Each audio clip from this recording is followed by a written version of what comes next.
बिस्मिल्लाहिर्रहमानिर्रहीम। नाजरीन, मैं हूं आपका होस्ट इमदाद हुसैन शहजाद, लंदन से अपने ब्लॉग लंदन टॉक के साथ आपकी खिदमत में अस्सलाम वालेकुम अर्ज करता हूं। नाजरीन, ब्रेकिंग न्यूज़ है, लाहौर से बहुत बड़ी खबर है। DIG शारिक जमाल, जो DIG ट्रैफिक पंजाब थे, उनकी पुरअसरार मौत हुई है DHA में उनकी रहायश गाह पर, और पुलिस अभी तक तहकीकात कर रही है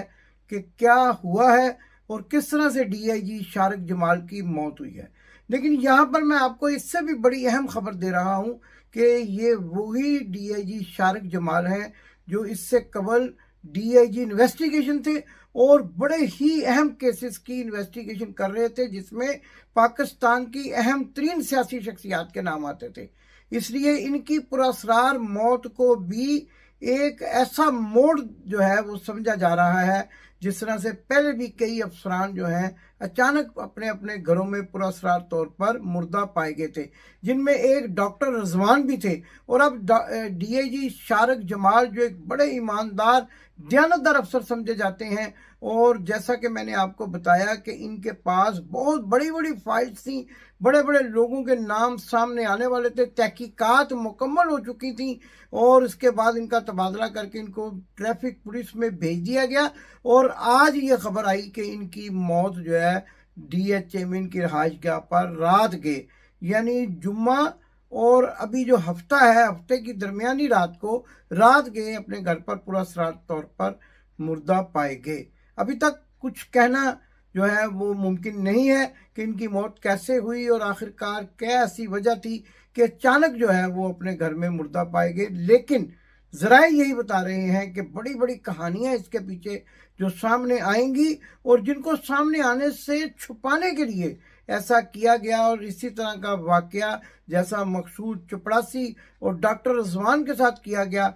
अब यूं भी खदशा जाहिर किया जा रहा है कि शायद यही एक इसी वाक़े की, इसी मामलात की एक कड़ी हो, और DIG शारिक जमाल की पुरअसरार मौत आगे जाकर उनका कत्ल न साबित हो। किस पर ये इल्ज़ाम आएगा, ये आने वाला वक्त ही बताएगा। नाज़रीन, इसके साथ साथ मेरे पास एक बड़ी ही अहम और बड़ी मुशतका जो है वो खबर वो ये है कि मौलाना फजलुर रहमान जो हैं वो बीमार हैं, और मौलाना फजलुर रहमान को क्या बीमारी लाहक है, इसके बारे में मेरे ज़राए ने बड़ी अहम खबर दी है। और थाईलैंड से आने के बाद, बैंकॉक का दौरा करने के बाद, जैसा कि अक्सर लोग बीमार हो जाया करते हैं, और वो बीमारी क्या होती है ये सब लोग जानते हैं, लेकिन मेरे ज़राए ये बता रहे हैं कि मौलाना फजलुर रहमान जो एक बड़े PDM के लीडर और एक बड़ी मजहबी और सियासी जमात के रहनुमा हैं, उनको एक ऐसी बीमारी लाहक हो गई है कि जिसके बाद जो है इंसान अच्छे तरीके से कपड़े भी नहीं पहन सकता, ज़ेरे जामा पहनने में उसको बड़ी दिक्कत होती है। और ये बीमारी जो है सिर्फ मौलाना फजलुर रहमान को नहीं, बल्कि कई ऐसे अफराद जो थाईलैंड, बैंकॉक के दौरे से वापस आते हैं और उनको भी ये बीमारी हो जाया करती है। कहने वाले तो ये कहते हैं कि थाईलैंड की सड़कों पर लेडी बॉयज भी फिरते हैं, उनका पता भी नहीं चलता वो खवातीन हैं या मर्द हैं, और उसी वक्त पता चलता है जब उनसे कोई शख्स मुतासर हो जाता है। अब क्या हुआ क्या नहीं हुआ, कौन से बीचेस की तस्वीर सामने आई थी जहां पर मौलाना फजलुर रहमान लेटे हुए पाए गए थे, चश्मा लगाए हुए, रंगीन चश्मा लगाए, उसके बाद क्या बीमारी हुई, कैसे हुई, ये ज़राए बड़े खुफिया अंदाज में, पूरा सरल अंदाज में बयान कर रहे हैं। और पाकिस्तान में चूँकि TV चैनल्स पर बहुत बड़ा जो है कंट्रोल है इन लोगों का, कि जो पाकिस्तान के TV एंकर्स को, रिपोर्टर्स को, मीडिया पर्सन को चलाते हैं, और इसलिए ये खबरें बाहर नहीं आने देते। इंतहा पसंद भी हैं, और जैसा कि आप जानते हैं एक मजहबी जमात के रहनुमा भी हैं, इसलिए ऐसी खबरें बाहर नहीं आती। लेकिन पुरअसरार बीमारी है, और इस पुरअसरार बीमारी के नतीजे में मौलाना फजलुर रहमान नकलो हरकत और सियासी सरगर्मियों में हिस्सा लेने से भी कासर नजर आते हैं। आने वाले दिनों में तहकीकात में ये भी बात सामने आ जाएगी कि क्या बीमारी है, किस तरह से लगी, और अब उनकी क्या सूरत हाल है। हमारी दुआ है मौलाना फजलुर रहमान जल्द सेहतयाब हो जाएं और इस बीमारी से निजात हासिल करने, जो बाज़ औक़ात मोहलक भी साबित होती है, और डॉक्टरों की राय में ये इंतहाई ख़तरनाक बीमारी है, और अगर ये किसी को लग जाए तो उस पर किसी किस्म की दवाइयात भी असर नहीं करती, क्योंकि उसका इम्यून सिस्टम जो है वो इस हद तक कमज़ोर हो जाता है کہ پھر وہ جو ہے ادویات کے زیر اثر بھی ٹھیک ہونے سے بالکل یعنی صحت مند ہونے سے قاصر رہتا ہے۔ تو یہ ایک بڑی خبر ہے جو میں نے آپ کو دی۔ تیسری بڑی اہم خبر جو ہے وہ یہ ہے کہ عمران خان کے خلاف مقدمات پر مقدمات درج کیے جا رہے ہیں، اور یہ بھی کہا جا رہا ہے کہ اب بلوچستان میں عمران خان کو بڑے جو سنگین مقدمات کا سامنا ہوگا، اور اس کے ساتھ ساتھ یہ جو سائفر والا معاملہ ہے یہ بھی اب جو ہے عمران خان پر ڈالنے کی کوشش کر کے اور عمران خان کو گرفتار کرنے کی کوشش کی جا رہی ہے۔ بڑی اہم خبر ہے، لیکن اس کے ساتھ ساتھ ایک میرے ویور نے ایک بڑی اہم ویڈیو جو ہے مجھے بھیجی ہے، جو میں کوشش کروں گا کہ میری ٹیم اس کے ساتھ یہاں پر آپ کو چلا دے۔ وہ ویڈیو آپ ملاحظہ فرمائیں، اور اس کے بعد میں آپ کو بتاتا ہوں کہ اصل صورتحال کیا ہے۔ بہت اچھا لگا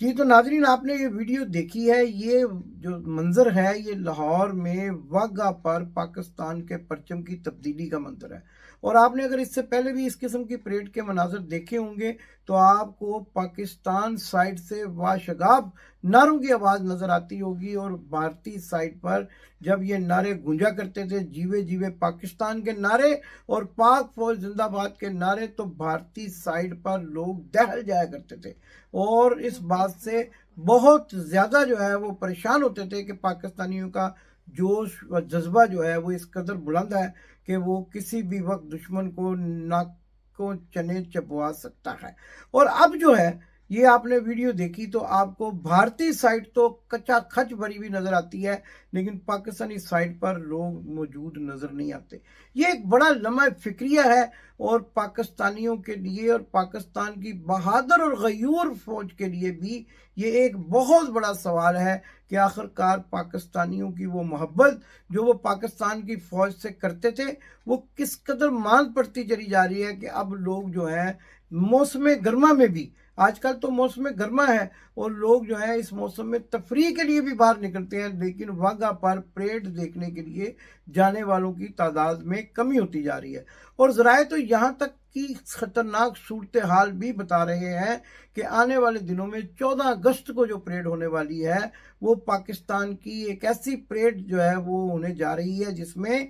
بلیڈی سویلین جو یہ سوچ رہے ہیں کہ اس کا بائیکاٹ کریں۔ میں تو یہ پسند نہیں کرتا کہ کوئی بھی پاکستان کی فوج کے شایان شان تقریب ہو اور اس میں پاکستان کے شہری شامل نہ ہوں۔ میری خواہش ہے کہ پاکستان کے شہری بھی شامل ہوں، میں بھی پاکستان جا کر ایسے تقریبات میں شامل ہوں جو پاکستان کی فوج کی شان میں منعقد کی جاتی ہیں، اور ان شہداء کی یاد میں اور ان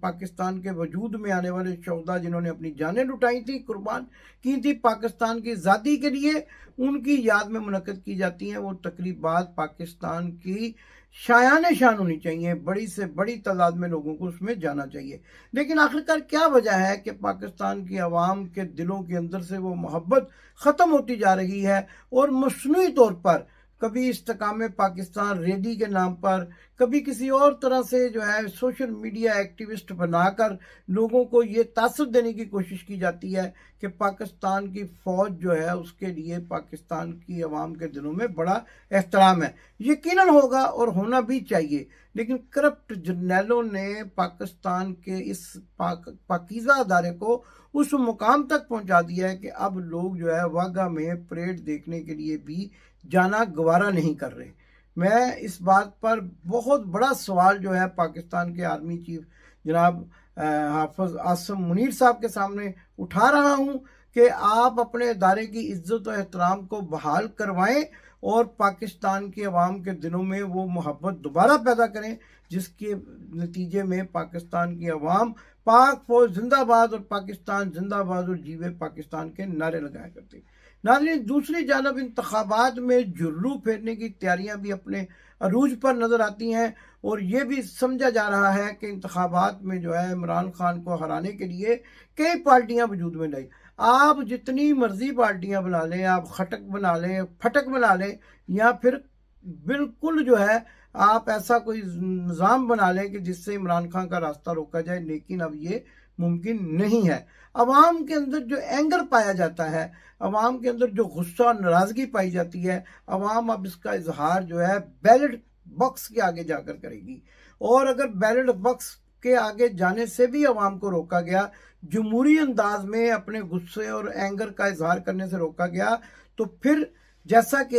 एक बहुत बड़े सियासी रहनुमा इसहाक खाकवानी ने कहा है कि अगर इंतखाबात ना हुए, पाकिस्तान जो है वो खुदा न खास्ता खाकम बदहन वो टूट सकता है। ये मैं नहीं कह रहा, एक बहुत बड़े सियासी रहनुमा, बड़े ही मंजे हुए सियासी रहनुमा इसहाक खाकवानी कह रहे हैं। उनका ये कहना है कि जमहूरी अंदाज में अवाम को अपनी राय का हक देना बहुत ज़रूरी है, और अगर ये हक उनसे छीना गया तो फिर वही एंगर, वही गुस्सा अवाम जो है किसी और तरीके से सामने लेकर आएंगे, और उसके बाद जो है वो हालात को काबू में रखना मुमकिन नहीं रहेगा। नाज़रीन, इसके साथ साथ जैसा कि प्रोग्राम के आखिर में बड़ी खबर दिया करते हैं, वो ये खबर है कि मियाँ बीमार शरीफ को पाकिस्तान जाने से रोकने में क्या चीज़ रुकावट है। वो यही बात है कि इन्होंने तमाम कानूनदान लोगों से रब्ता किया, सर जोड़े हैं, लेकिन ये बात अभी तक वाज़ेह नहीं हो सकी कि इनको जेल नहीं भेजा जाएगा।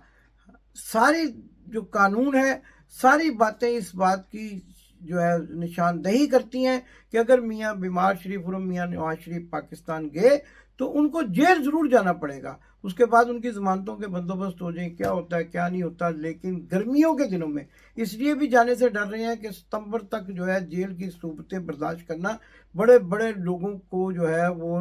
तोड़ कर रख देता है। और बड़े बड़े जो लोग दिल गुर्दे वाले लोग हैं वो भी गर्मी के मौसम में, हालांकि इनके पास एयर कंडीशन भी होते हैं, लेकिन हमें ये भी बताया गया कि गुज़श्ता जब ये अडियाला जेल में थे 2018 में, तो ये सऊदी सफीर से ये शिकायत करते हुए पाए गए थे कि एसी नहीं लगाया गया। और जब उन्होंने कहा कि नहीं एसी जेल में लगाया गया था इनके कमरे में, तो इन्होंने गुस्से से कहा, बल्कि नाराज़गी से कहा कि इतना ऊंचा लगाया गया कि मुझ तक हवा नहीं पहुंचती और मेरे लाल लाल रुखसार जो हैं वो मांद पड़ गए हैं, और मैं जो है अब उस हालत में हूँ कि शायद मैं प्लेटलेट्स कम होने पर अल्लाह को प्यारा ना हो जाऊँ। और फिर इसी बहाने ये पाकिस्तान से उछलते कूदते एयर एम्बुलेंस में बैठकर लंदन आ गए, यहाँ भी एंजॉय करते रहे, और आजकल सुना है दुबई और सऊदीया में एंजॉय कर रहे हैं, लेकिन गर्मी का मौसम गुजार कर पाकिस्तान जाने का सोच रहे हैं। और ये भी ख्याल किया जा रहा है कि शायद इंतखाबात नवंबर में हो, और ना हुए तो हो ही ना,